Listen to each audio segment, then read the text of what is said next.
Hold on, you gotta be okay with starting late. Oh, well, yeah, I think we're cool, right, Andy? It's live. For those of you who are watching the Fantasy Fiends podcast, you've come at just the right time to watch Stevie fumble with his mask. Hello, everyone, and welcome to the Fantasy Fiends podcast. I'm Tyrannosaurus Rex, your host for today's evening. I'm here with my co-host, Mr. Pelican, and we are honored to have the person who is there. He is. He's got his own crazy mask. David Dalglish. Wait a minute. Stevie Dalglish. Wait. All right, let's see what you got, David. Okay, so. Whoa. All right. So this is going to be a very informal one, I assume. Here, shall I stick this? Can you even hear me? Can you hear me? Yes, sort of. Sort of, yeah. Let me see if I can. Yeah, that's a bit better. So, what is this mask you're wearing, David? This is a mask I got for a Halloween costume for like a plague doctor monstrous thing. I have a hood and robe for it, and if you're gonna break out the mask, then I'm gonna bring out the best one I have. That is a very cool mask. Is that sort of like a futuristic evil robot mask, or is this a fantasy thing? It's supposed to be like a fantasy thing. Like, okay. I'm trying to find a non-steampunk version of this plague doctor mask. Yeah. So do we want to just pretend that like neither of us are wearing masks this entire time, and we'll just? That's kind of how we roll on the Fantasy Fiends podcast. Just pretend the silly shit's not happening and steam right ahead anyways. Well, if you guys put the dinosaur mask back on, I am perfectly willing to start like this. This is how I sit at my computer on It's very. You hear him on your end? Yeah, it's a little. The mask is muffling it a little bit. I've got the microphone literally shoved underneath and into the mask, and then pushed it far away from my mouth as I can get it. Wait, how about that? Better? Yeah, that's a little bit better. Maybe just ditch the mask. We'll show our faces because we have to. All right, is that better? Yeah, there we go. So, for those of you who don't know David Dalglish, whatever rock you've been living under, he is the author of the Shadow Dance series, right? That's the name? That's one of many, yes. And then the Half Orc series. Both, the Half Orc series, I'd have to say that's the one that I enjoyed the most of yours, mainly because it was sort of the play on the Cain and Abel style story. That's something that I hadn't seen before in fantasy. So when I read that story of the two brothers who take these super divergent paths, it was the first time I'd read anything like that before, and I really found that a novel inclusion in the fantasy world.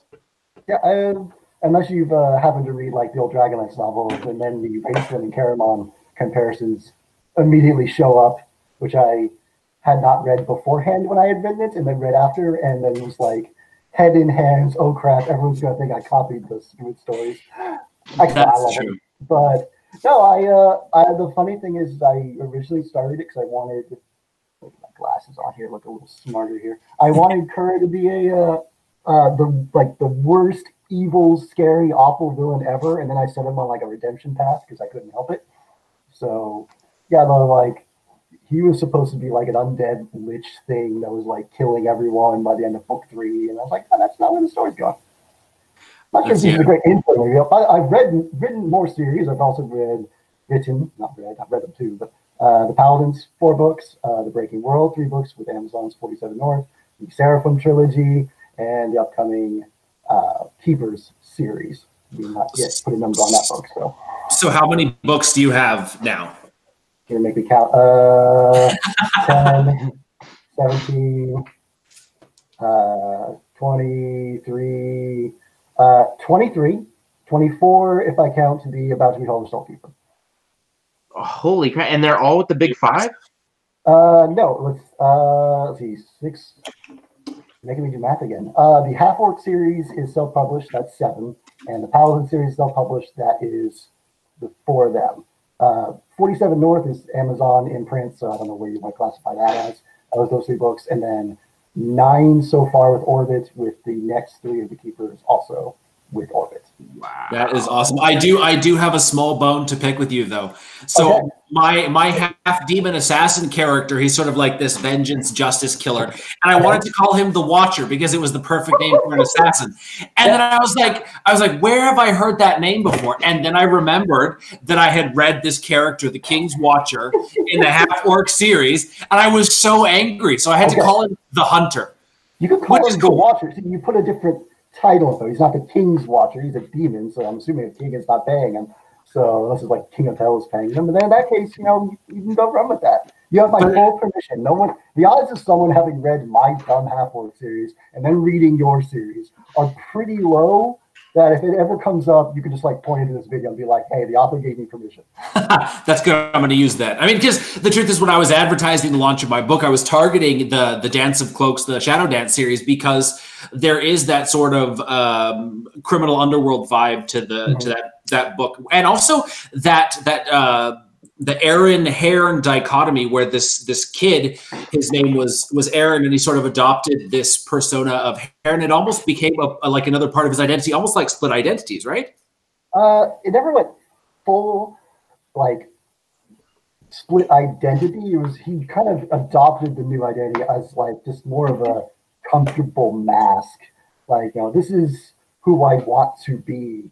And once he actually faked his death, spoilers, once he faked his death and got separate from his father, and into like basically the second book on, that was just more of who he wanted to be and who he viewed himself as, and just kind of pushed aside, this childhood as best he could, until his father kept showing up. And, when you're trying to stop all the crime in the city and your dad's a massive criminal underlord, you're going to have conflict. Is that a cat or a dog to your right? Right there? Yes. That's a kitty cat. That is Rhaegar. That is a ragdoll. He is busy cleaning himself because he has good timing. Yeah. I mean, I clean myself sometimes on the show too. Give me one moment. I'm half naked now. I'm sharing link to this because I am a bad person. Oh yes. We gotta get our peeps up. That's right. Rebecca. I want to welcome Rashun, and Rebecca, who are watching this now. This is amazing. You may have taken your dinosaur mask off before we went live, but it is the thumbnail picture. I noticed. I love it so much. You are most welcome for that. That is so cool. Okay. All right. And so every week we talk about something cool that happened to us. And I have a couple really cool things, as Andy already knows, and certain few that may be watching. Unfortunately, I'm not going to share it right now. I kind of want the full thing to be completed. Andy, should I just go? Just go, Stevie. You do you. I'll do me. So I don't know how else to really present this. But I don't know if many people know my personality very well. I would say it's, in a kind way, eccentric, maybe. Well, I kind of found somebody in life that's a little bit similar, perhaps maybe even weirder, because when I got to her apartment, I was given this. And if you look at that, I don't know how the reflection's working, but that's butt stuff. So is that a cookie, or is that like that's a cookie? That's a cookie, okay. Yes. And it kind of looks like a fart, too, which makes me like a blue fart. I don't think that was, like, on purpose, but yes, it's butt stuff. So now, if she ever comes on the podcast, you can just, like, say, oh, okay, yeah, she has the face of somebody who's into butt stuff. There's a reason your top is called. There's a great introduction. Right. Yeah. There. Well, that is part of my cool news today. So after this podcast, I'm going to be eating some ass in the form of Stevie almond flour ass. All right. That took you all of 10 minutes to take it totally off the rails. I love our talks. David's saying, "I want a butt stuff cookie," and Andy's like, "The Fantasy Fiends After Dark." That's Stevie's got sweet butt stuff, and it's wrapped in safe. I'm always wrapped in safe, mostly. Anyway, back to fantasy. I mean, going from fantasy to fantasy, but a different form of fantasy. I have the cover complete for the first book in the series, the Bizarre Blade series, and it is awesome. We had to do a few alterations, but now I am 100% happy with it. I have it in the hands of my typographist, so next week I will be showing everybody the brand new cover, and it's as epic as I dreamed it would be. I look at it like every 20 minutes, especially after the alterations were done, and I couldn't be happier. I think it's going to be unique is the word I would say for fantasy readers. Perhaps you would come to me, I would say. I don't know. You when you see the cover next week, you'll understand what I mean, because I think it's quite. And Andy, what would you say? Loud? The cover. Yes. How would you describe the cover? It's not loud, because loud would be all garish, bright colors and stuff. That would be color. Okay. It's just different. It's an active, busy cover that I think a lot of people who like details will really hone in on it, because there will be there's a lot to play with visually.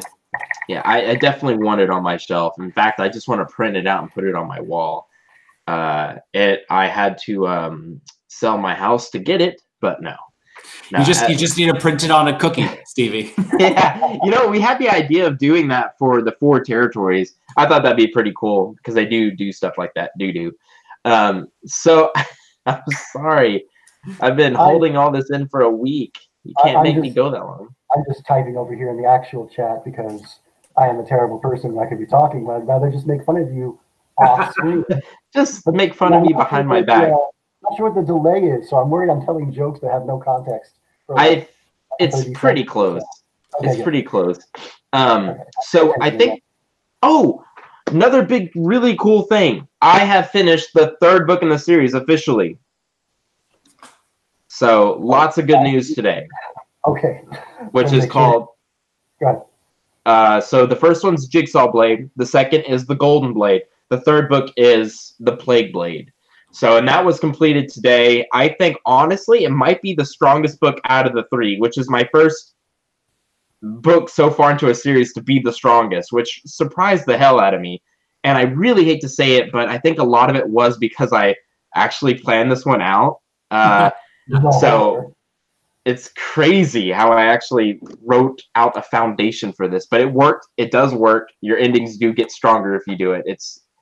I'm your proof. So anyways, guys, that is my... Slowly turns to outlining.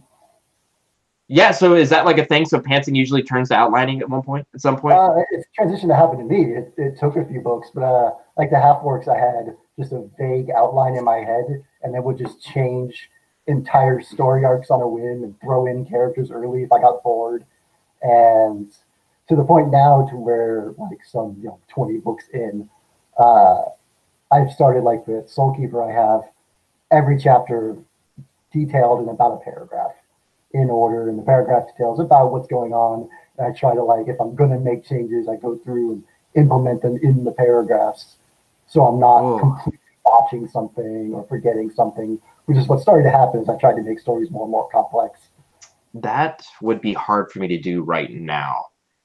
I feel like it would stifle my creativity, but I think maybe one day I will transfer over to that.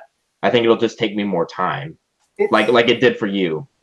What it feels like now is if you sat down with someone and said, I'm going to tell you what my story is about over the course of an hour. And if you view it in that way, that's kind of what each chapter breakdown becomes. Okay. Hey, so this does this, meet so-and-so. I mean, I can even tell you what one of my example paragraphs sounds like. I mean, it's not super crazy detail. Where is... That did make sense to me, though. Where is Ravencaller? Yeah, like, let me just get like... Find one of my chapters. I'm just grinding everything to a halt here. Well, while he's doing that, I want to thank everybody that has subscribed. It's been insane. I think we've had over 100 subscribers now over the past month. which is mind-blowing. Really appreciate you guys. In fact, just the other day we were 347, and now we're up to 358. So, guys, thank you so much for subscribing, watching the videos. Our minutes have gone up a ton. And if you could take the time to like this video, appreciate it. Thank you so much. Do you have that paragraph, David? I do. So, like, this is chapter 19, for example. Just says, Jack around a point of view, separated from group, trying to get back, fight in Avonria with Devin and Evelyn, city guards and soldiers in full retreat, Soulkeeper's dead, several sections of the city are on fire. They can see owls diving through the orange sky. Evelyn says she'll fight the Ravencallers, got her own kind, run into a crying Tommy, and they don't know how to undo the spell that's affected his boyfriend. And together they break through the church, join Adria as the mob around them continues to grow. So that doesn't sound too bad. I think Andy does something similar.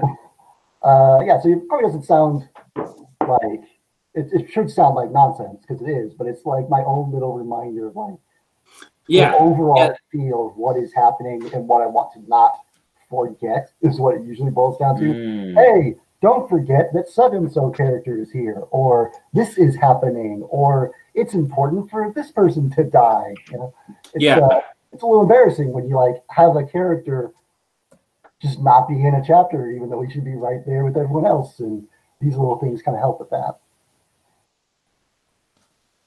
Yeah, that's definitely how I do it too. Well, you know, because when you're writing an outline, sometimes the things change. I don't know. Do you notice that sometimes your outline changes a little bit from chapter to chapter, David, or are you pretty consistent? Oh gosh, it changes all the freaking time. And the reason I've gotten so determined with it is with Soulkeeper. It finished at 180,000 words, and that was about the limit of what Reach at Orbit, my editor, wanted it to be. They kind of wanted it even shorter than that. And when she did her first story edit, I effectively had to add like 5 chapters to the book to address concerns and storylines and whatnot that they wanted more fleshed out. And I had to remove 5 chapters to make room for those. So I got really good at condensing and combining chapters and storylines and cutting. So I basically, after halfway through writing Ravencaller, I tried to apply the same thing, and I knocked like 5 chapters out of that outline completely by combining some or removing scenes or having something that was supposed to happen 2 days later from another event happen like simultaneously. So I'll change them all the time. Awesome. And so are you full-time? You are. I've been full-time writing for 8 years. Oh, dude, like you seriously have, I think us 3 right here are, we're some of the luckiest people in the world. I do consider myself full-time as an author, but that is just because I have all day to write whatever and whenever I want. However, I am a partner with my father, and it's a business that I've been building with him since I was 15, which also allows me financial and time freedom. So very blessed for that, but I think all 3 of us are very blessed to be able to sit down and write. But me being childless and having very low debt, I believe, never mind. That helps a lot. Yeah. Well, David, you have 3 kids, as you said before the podcast. Yes, I have 3 girls, 10, 6, and 2. Nice and evenly spaced out, so we never quite get a break from one or the other once school starts. I thought you said nice and evil. It's like, the oldest might be evil, I don't know. But, do they like fantasy? Yeah, Morgan, my 10-year-old, has actually finished this, which nice. Is kind 10 of, years old? Yeah, and read that? And she read a 180,000 word novel. So she takes out her dad. Wait, she wrote 180,000? She read it, yeah. She read this. Holy. She read it. Okay. No, she didn't write it. No, yes, I employ my 10-year-old to write my novels for me, which is why I get to do nothing all day. No, she read Soulkeeper, like I said, 180,000, so a little bit larger than her school assigned work. She said it got the daughter approved seal, which is very important to me. Oh. She actually she read the Seraphim series a lot. She has this dog-eared, barely hanging together copy of the second book in that one, which is her favorite. And she would like bring it to school. And for her career day, I like duct taped over the author name and wrote Morgan's name on it, so she could be an author and pretend it was her book. That's awesome. That is really cool. I'd like to have something similar, like a similar bond with my kid. Definitely 10 years into the future. Yeah, well, she wants to read Ravencolor now, which is kind of a problem because it has like 3 different explicit sex scenes. And I'm just like, might want to tear those pages out. Yeah. I don't know what to do about this. I may have to. I don't know what I'm going to do. I really don't, because like I've tried to be like let her be mature and all, but at the same time I'm like, oh, these are messed up people. So I'll figure that out as the issue comes. I haven't finished writing it yet, so I've got time to stall. She'll be 11 maybe by the time it comes out, so maybe she'll be more mature by then. That's awesome. Well, you know, I think we should probably move on to the discussion topic of the week, because we've spent 22 minutes talking about Stevie's butt stuff. I was just about to say, I thought that was the discussion. That's what the chat is talking about here. Let's see. Stay with the butt. That's all they care about. I mean, he's not wrong. But they come for the fantasy, stay for the butt stuff. Oh, they're for the butt plug hammer, according to chat. They want the conversation to go much weirder than what we've gone. If you stay till the end of the podcast, you will be able to see my ass. I just bought it. It is Texas, so we do have donkeys in abundance here. Is that a bad joke, Stevie? I don't think I'm going to. No one laughed, so I did feel a little bad about it. David, I'm sorry. I tried to warn you that Stevie would make bad jokes, and I wasn't prepared for that one. He pulled that one off too quickly and badly. No one is prepared for the donkey and the ass joke. So. Okay, Andy, why don't you explain? Even he wasn't prepared for it. So. I wasn't. It just came out of my ass. Andy, what is the topic for today? Oh God. The topic for today is something uplifting and inspiring. Oh, it's butt stuff cookies. You're fighting against the tide at this point. Yeah, it's true. It's kind of like useless. But the topic of the day is the people that make life livable. And, you know, so we go through quite a lot of shit through our lives. The degree of shit that we end up dealing with over the course of our existence, you know, varies from person to person, situation to situation. But there's always that person or those people that make it worth it. And David, you brought this up because you were talking about sort of like a band or a team of characters that were working together, right? In your new book, The Keeper book. Every single book of mine has the little D&D style. This is the gang. This is the group. This is the set of heroes that are together through thick and thin, that are about to go through absolute hell because I'm writing the story for them. Yeah, and I love that. I love that how that is such a common theme. You know, it's trope, but it's a theme because it's something that I think every one of us can identify with. I mean, Stevie, offhand, who is the one or two of the people who make your life worth it? In real life? Yeah, real life. Well, now I'm in trouble because the girlfriend's listening to this, so she's number one. Yeah. And I would say my brother. There you go. So right there, when you got a shitty day, they're the people you turn to. David, I'm sure you've got your wife, you've got your kids. Do you have good friends, family members? I've got Rob, who is my co-author. Rob is out of college. He's who we wrote the 3 Breaking World books for Amazon. We co-authored them together. He's read and been my beta reader for every book of mine since I think the 3rd one I wrote. So he's like, he knows my world better than I do probably at this point when it comes to the self-published stuff. And yeah, he's Rob Dupere. He's a fellow indie author that I met because of that. But yeah, I'm stuck and don't know what to do, so I'm going to call Rob and like yell at him for like 30 minutes. And eventually I will end the phone call with a better idea of what to do. So yeah, whether that's input. Yeah, and I've got a couple of friends who I turn to. I know Stevie's one of them. When I'm I should have said Andy. Yeah, I'm totally not offended by that, Steve. I always email you though. You know it. Anytime there's something wrong, I always email Andy. He's been there for the heartbreak. He's been there for like whenever my cover artist is not doing well, my editor. In fact, I think just this week I was emailing like panicking So definitely Andy. I was just caught off guard. Sorry. And so like that's something that pops up a lot, like David said, in fantasy. I mean, if you look at pretty much every single fantasy novel in existence, to a certain extent, there is this core team of people that get each other through all of the shit that they have to deal with. Whether it's a single character-driven story, like let's say Aragon. Right? Mm-hmm. Aragon, he's got his dragon, he's got the old guy, and then he meets up with more people who sort of become part of his pack. And in one of the episodes in the last few months, we were talking about that, how we all need to find our pack, the people who we can identify with, who we can empathize with, who make us feel better about ourselves, who help us. Sorry. And that is probably one of the most important takeaways that I would say from pretty much any fantasy novel, is the importance of these people. And it's never overemphasized. It's in some novels, like let's say in Kings of the Wild or Bloody Rose, it's the central theme. Yeah, that's definitely the hallmark one out right now, I would point to. Right. But every single series has that to a certain extent, and it's quiet, it's understated. But when it comes down to it, so many of the human themes that we connect with in these books are built on this pack, these people who bond together, who work together to achieve some goal.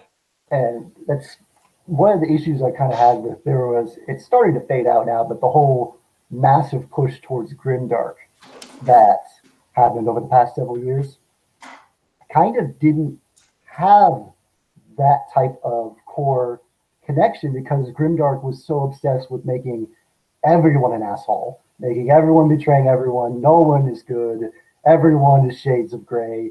And when you have every character like that, it's hard to have a group of people who inherently trust one another.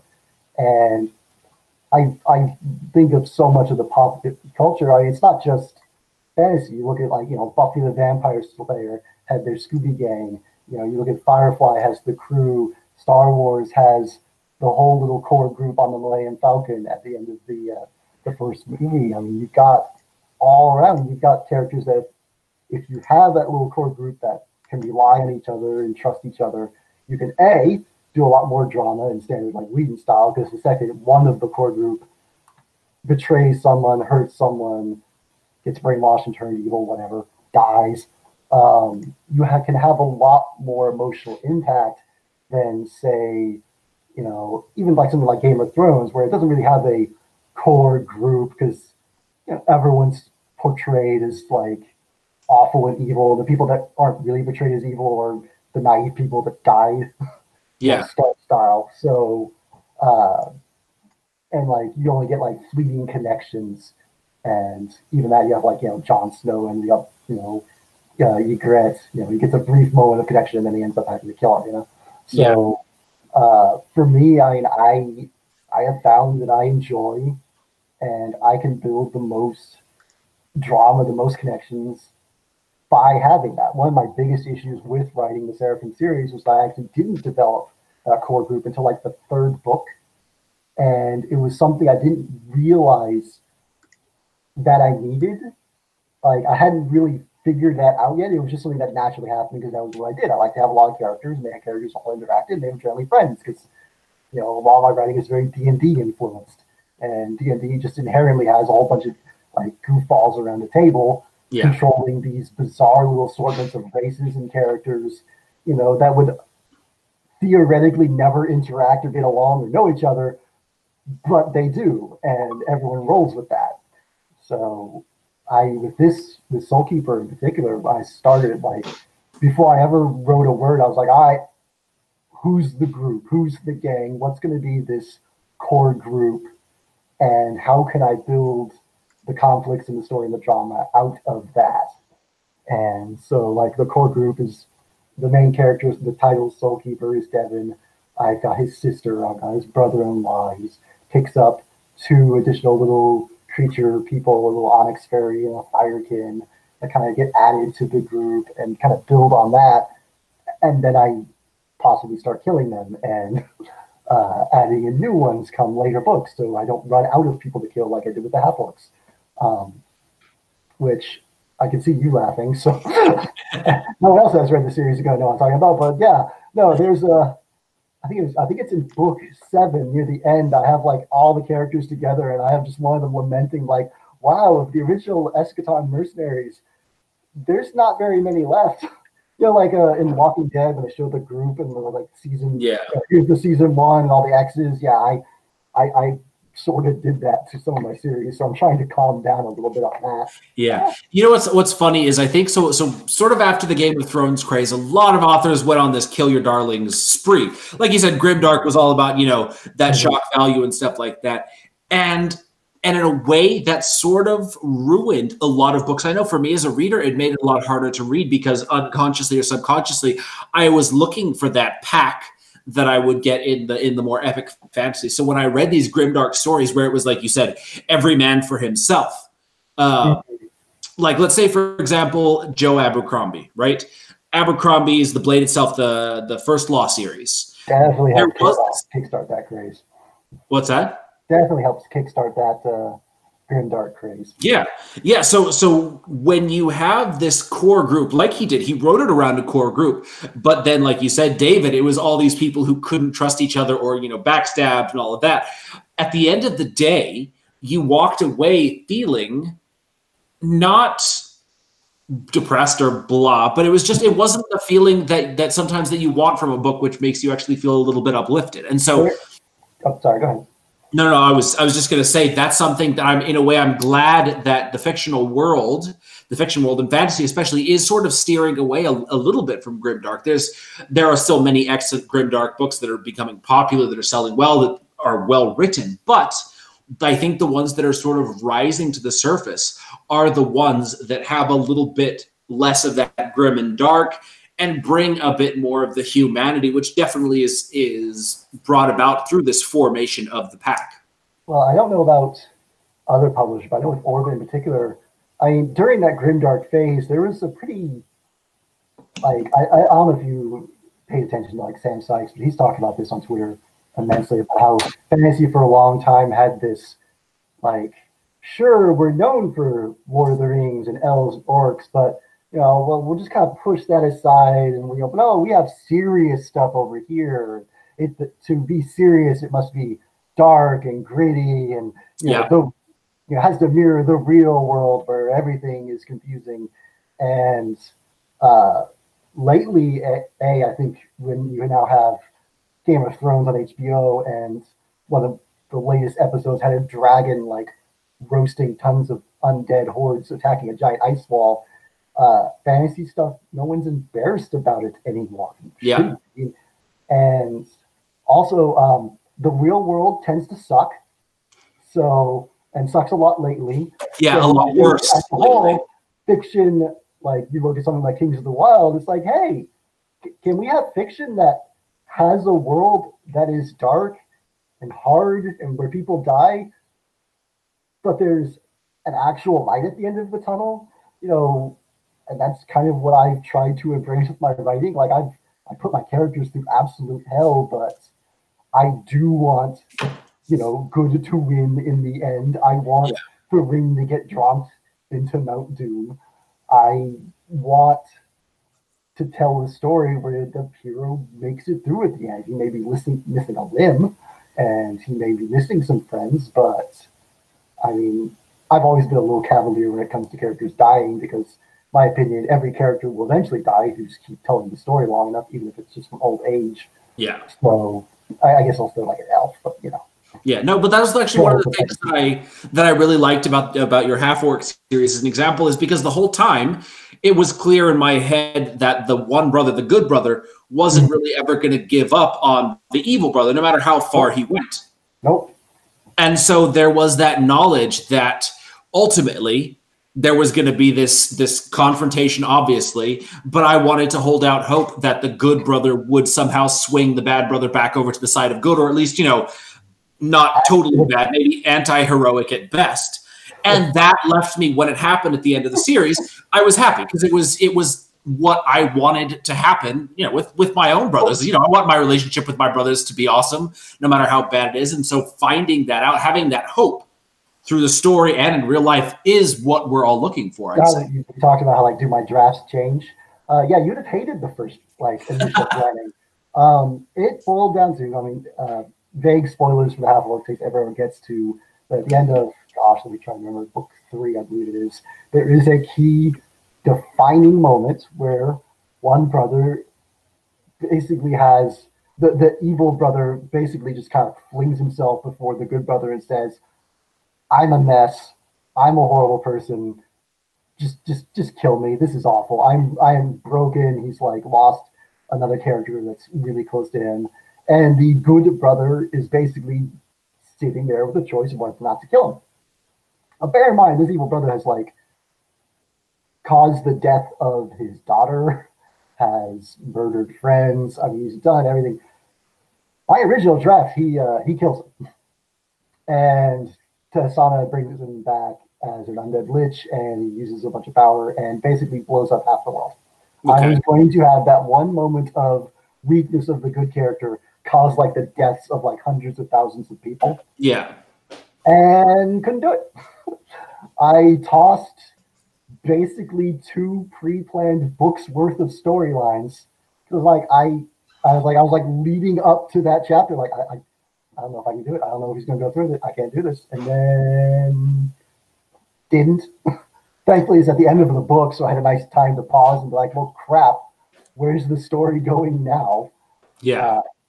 But yeah, that's where, like, it's funny because I have people like, oh, your books are so dark, and I love that you're willing to kill characters. So I'm like, yeah, but you still want to root for those characters, and it never reaches, like, complete hopelessness that it can in some stories, even if, this is completely random, but the Game of Thrones spin-off by the Telltale Games. I'm a gamer, so that's like all of my comparisons. It was a adventure game spin-off featuring a family in the Game of Thrones universe. And it just kind of stuck like some of the family members like adjacent to, you know, the various Boltons and whatnot. And I just stopped playing it by the end of the first season because they had like wiped out half the family. Every single time they ever tried to do anything good, it completely like went back on them. Like their home is burned down. Like half the family's dead. They've lost their family. They've lost everything. And it was just like, I don't trust the story to eventually get anywhere good. And I don't enjoy seeing good people be miserable. Yeah. Like for no real reason. You know, it's one thing when like you have good characters suffering and going through so much horrible trauma because they're trying to stop something that's bigger than them. And it's, you know, I've always had that feeling. And if you're going to have epic fantasy, this big giant tale, you know, the obstacles and what people overcome have to be equally big and equally difficult. And not just in a, you know, can my sword fighter hero defeat the sword fighter villain? It's got to be something more than just that. Be it, you know, can they remain true to their ideals as their ideals seem to be causing them to fail? Or, you know, can they continue to fight when it's clear that they have no physical way to defeat a villain? Which is one of my favorite things. Yeah. When a hero cannot out sword fight the villain, but it, you know, the next time if someone he knows is in danger, he's still gonna go and try. He's still gonna go and get the crap beat out of him and possibly die because those are his friends, those are his core group. Yeah. That's just kind of what I like and what I cherish. You know, that's something that I've been thinking about a lot more recently. So, you know, when you do these author interviews for the guest tours and book launches and stuff like that, they ask you, you know, what's one piece of advice you give to new writers? And the thing that I've been thinking about and sharing a lot is give readers a sense of hope. No matter how dark your stories go, I end up going dark everything I write. It's just I'm trying not to, and it's hard. It's so freaking hard when you're a dark fantasy author, and then you go to sword and sorcery, coming of age. Like I've had to tone down the gore. It's tough. Yeah. The gore is not the problem. I mean, you can be super gory and still be hopeful. So I love Kings of the Wild. It's the most foul, messed up little doofy book. Yeah. I love that. You've got like ants with portal mags. I mean, come on. Yeah. But that's the thing that I've been talking about a lot recently, is saying that give the readers hope. You know, no matter how dark the story goes, as long as you end it with this glimmer of the world can be a better place, when the reader gets up from the book and walks back into their own life, the reality, you know, the often shitty reality that faces them. It's your book has implanted this subconscious thing in their mind that, yes, shit's shitty now, but it's going to get better. There is hope. And thankfully, we all have the people in our lives, whether it's one person, 10 people, you know, that sort of help us to get through it. They carry the burden with us. There are, you know, our D&D crew in real life, and that's what gets us through to the other side, and life gets better one way or another. Hopefully. Not sure what to add to that. But yeah, I mean, it's one of the things when you're a fantasy writer too, because my books are not set in the quote-unquote real world. I don't have to try to mess with a lot of the more difficult aspects, because it's one thing to put a saccharine, happy ending on a story. You know, if it's set in, you know, times of slavery in the Deep South, and you're writing up of like a African-American main character, and you give it some sweet saccharine ending, most people are going to be like, all right. You know, does this feel true? That's one thing. Does it feel true or not? You know, and for my stories, you know, feeling true is more difficult when I have characters that can throw fireballs and, you know, they're talking to monsters and stuff like that. To where it ends up feeling true becomes more, do these characters have desires and needs and emotions, and do they interact with one another in a way that feels true to that?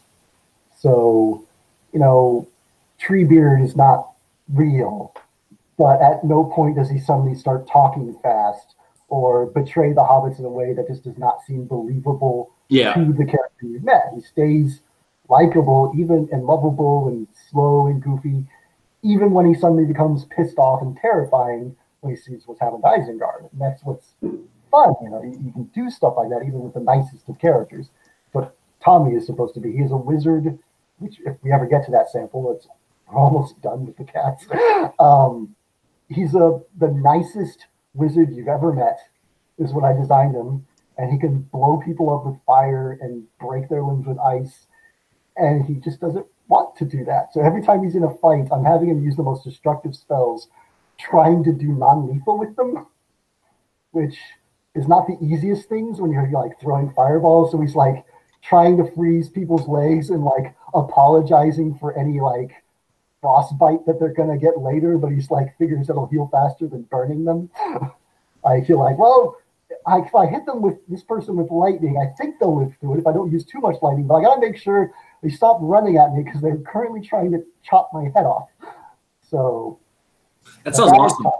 Why don't we read that snippet before we run out of time? Okay. Who's going to be Tommy? Because he's the important one. Andy? Stevie, I feel like it's your turn to be the hero. Okay. Yeah. I get it. Let me get it up. There it is. David, do you wanna do one of the voices, or do you want to do the narration? Oh gosh, I've never done this before. I don't know. Why don't you do one of the voices then? I'll do the narration. Oh no. Okay, you do the narration then. I can be Devin. Okay, there you go. This is a monumental occasion. All right, I have never in my life done a live reading. Okay. Really? I mentioned this in the email, but like even hearing, like I cannot listen to the audiobook versions of my books. Like I can't. Like if I put them on, I can listen to about 5 seconds and I get like this awkward nails on chalkboard, oh my gosh, shut it off, I can't listen to this feeling. And that applies to reading my stuff out loud, which is kind of a problem when you're supposed to be doing stuff like that. Totally. Oh, here's what you do. What you do is you're gonna do a voice. Like you're gonna make it like you're acting, so it's not like you're reading your own words. There's a point that there's a reason I hide and write in a dark corner in a living room. Hide. We should call this the kicking and screaming out of your comfort zone podcast. That's what this is. You are not the first author to put the bird mask on and pretend I'm a different person. No. So how is I can do the narration, I guess. Okay. How is Tommy? What's he like?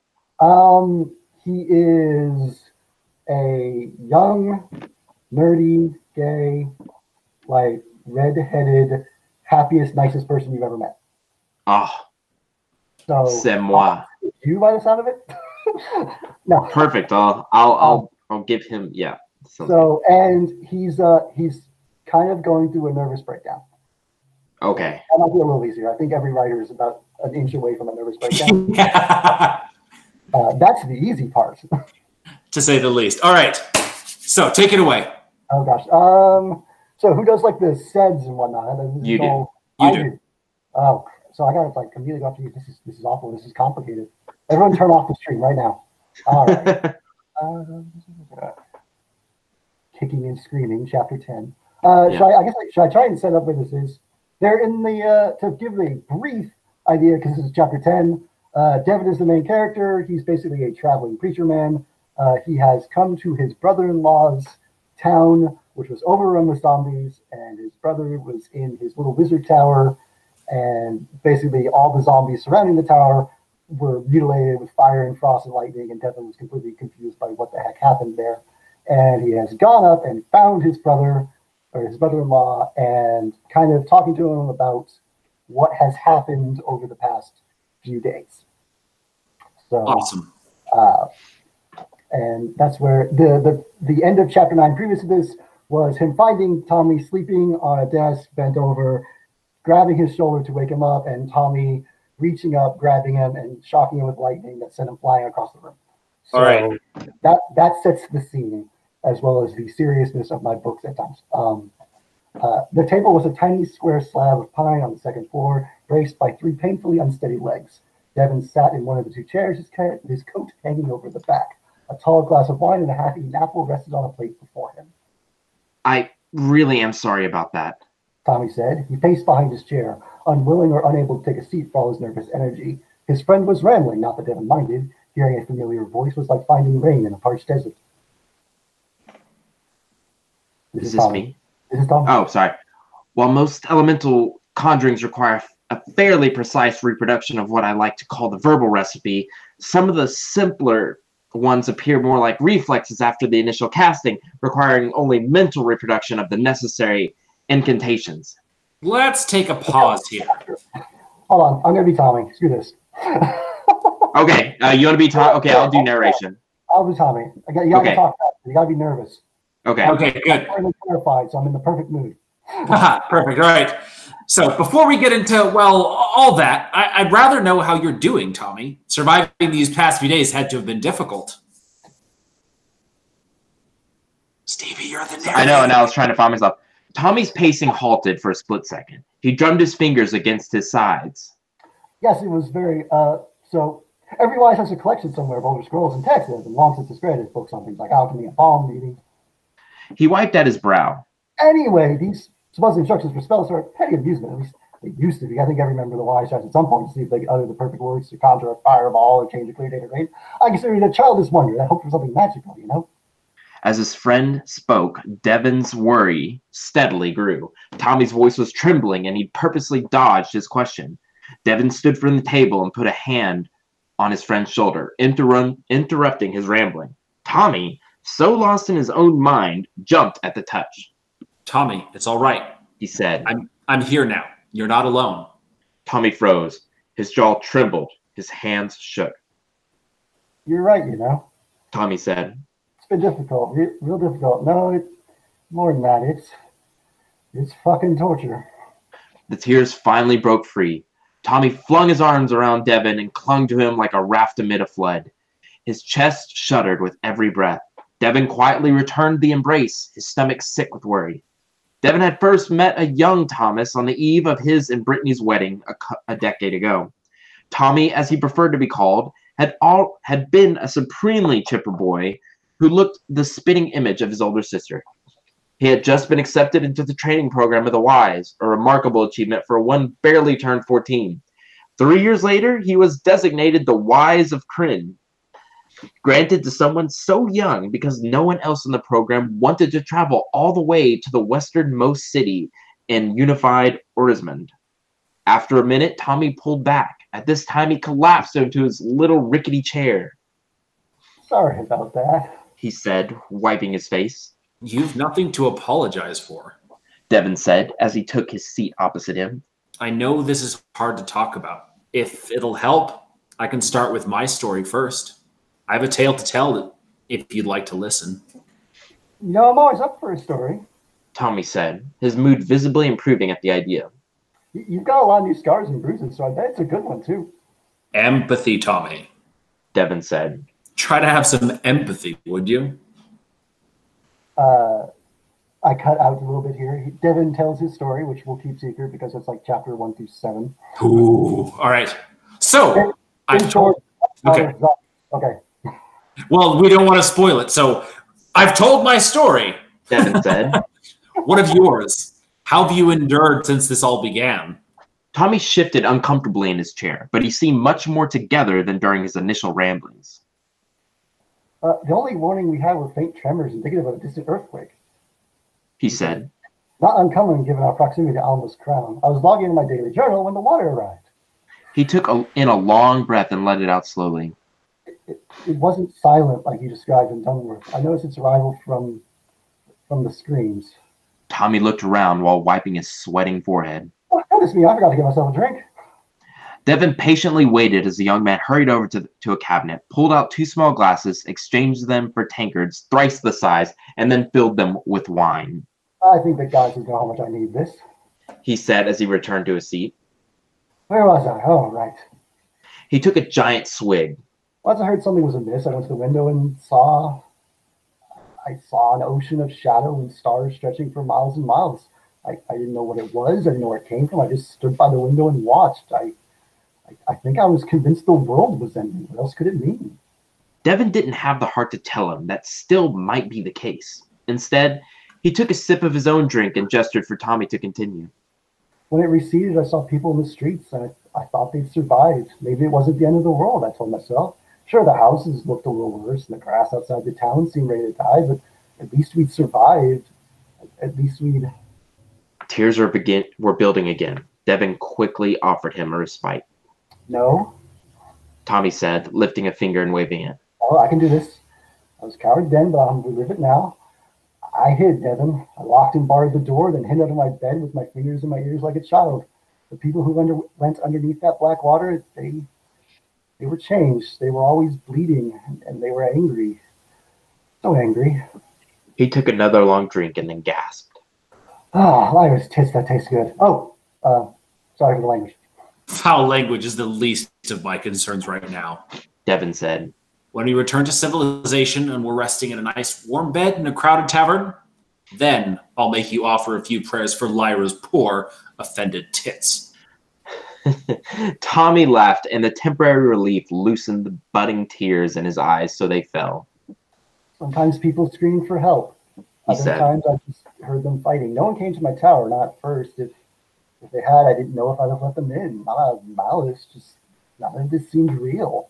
It couldn't be happening. These awful, terrible nightmarish sounds were because I was losing my mind. I can handle that. The whole town wasn't dead or turned to monsters. That was ridiculous. That was insane. So I must be insane instead. Tommy sighed bitterly at his tankard.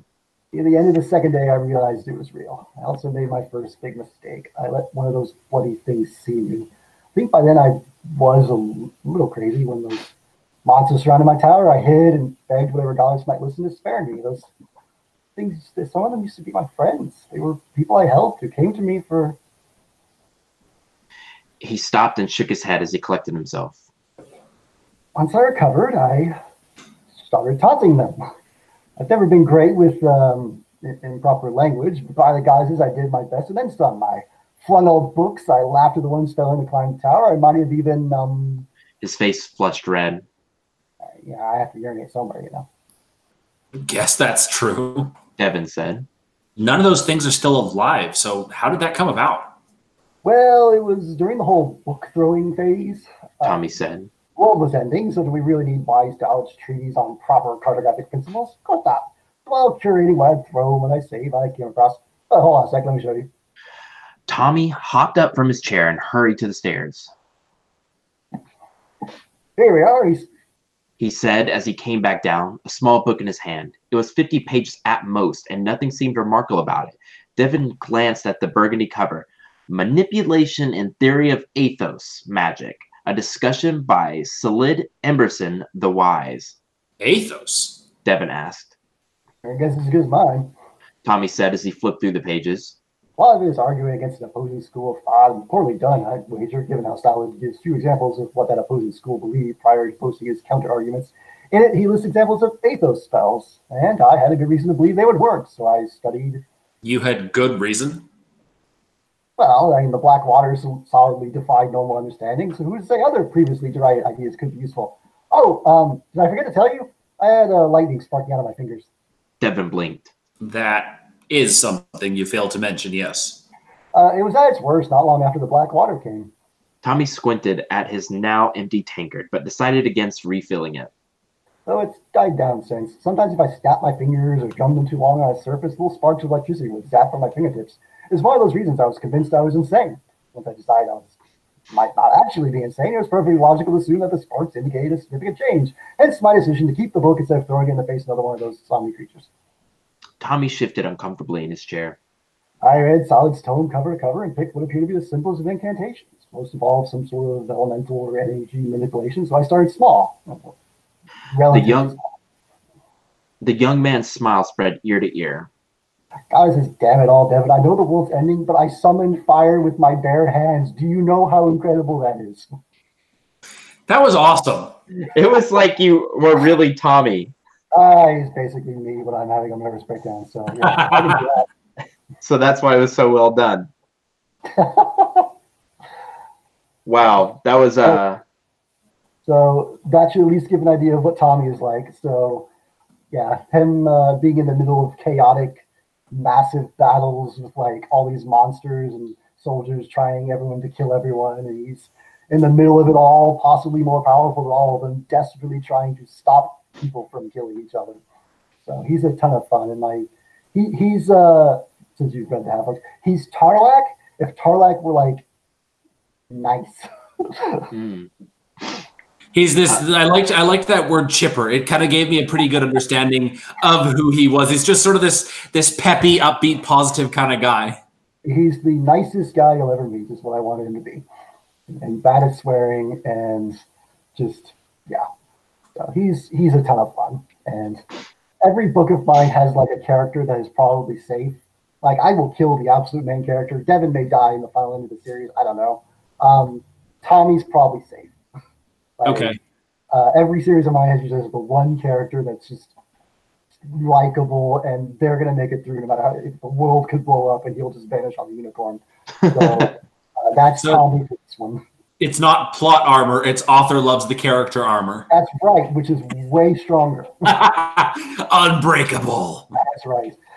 And plot armor gives the main characters the ability to like fight 50 orcs and survive.